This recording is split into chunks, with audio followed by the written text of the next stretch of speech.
Hi friends, ఎలా ఉన్నారు friends? దేవుడంటే ఏంటి అసలు? పూజ చేయకపోతే ఏమవుతుంది? చాలామందికి ఆస్తికులు నాస్తికులు అని ఉంటారు. ఆస్తికులు అంటే దేవుణ్ణి నమ్మేవారు, నాస్తికులు అంటే దేవుణ్ణి నమ్మనివారు. సరే, దేవుణ్ణి నమ్మని వారి గురించి మనం మాట్లాడుకోవద్దు ఈ టాపిక్లో. దేవుణ్ణి నమ్మేవారి గురించి అసలు దేవుడు అంటే ఏంటి, పూజ చేయకపోతే ఏమవుతుంది అనే టాపిక్కి నేను చెప్పబోతున్నాను. సో ఫ్రెండ్స్, ఈ వీడియోని లైక్ చేయండి, షేర్ చేయండి, తప్పకుండా నా ఛానల్ని సబ్స్క్రైబ్ చేయండి. సబ్స్క్రైబ్ చేసుకున్న వారు బెల్ ఐకాన్ని క్లిక్ చేయండి. Thank you for watching friends.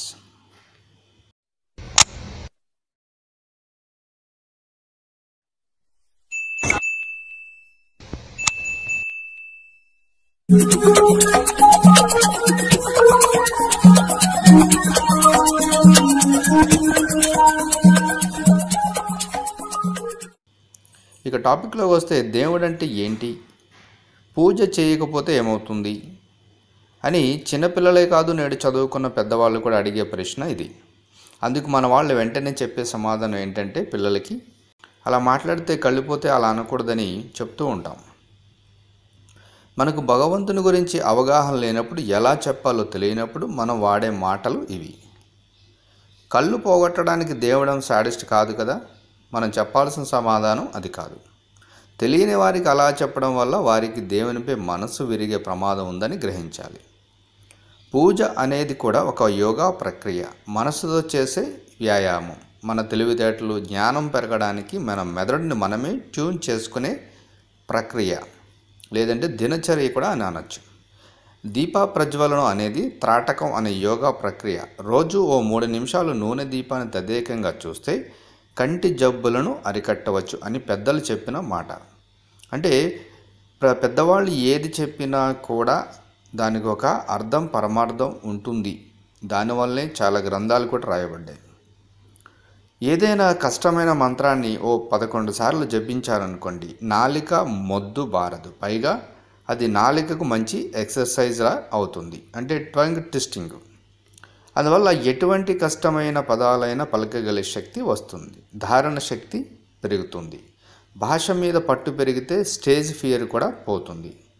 పూజ అంటే చాదస్తం కాదు, మన ఆరోగ్యం, మన జ్ఞానానికి సంబంధించిన విషయమని వివరంగా తెలియచేయాలి.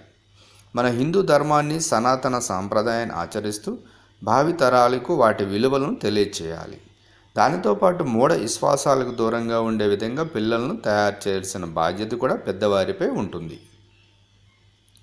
లోహపు బిందుకున్న సొట్టను నైపుణ్యంతో తొలగించవచ్చు. అదే మట్టి కుండకున్న సొట్టను తొలగించే ప్రయత్నం చేస్తే అసలు పనికి రాకుండా పోతుంది. అందుకే మార్చదగిన వారిని మాత్రమే మార్చే ప్రయత్నం చేయాలి. కానీ అందరినీ మార్చాలనుకోవడం అవివేకం అవుతుంది.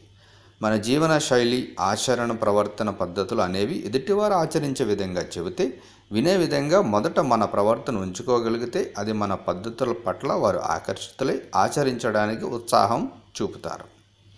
శాస్త్రీయ సారాన్ని అర్థం చేసుకొని ఆచరించి ఆనందానుభూతులు పొంది వారి అనుభవాలను, ప్రయోజనాలను సాటివారికి తెలియచేస్తారు.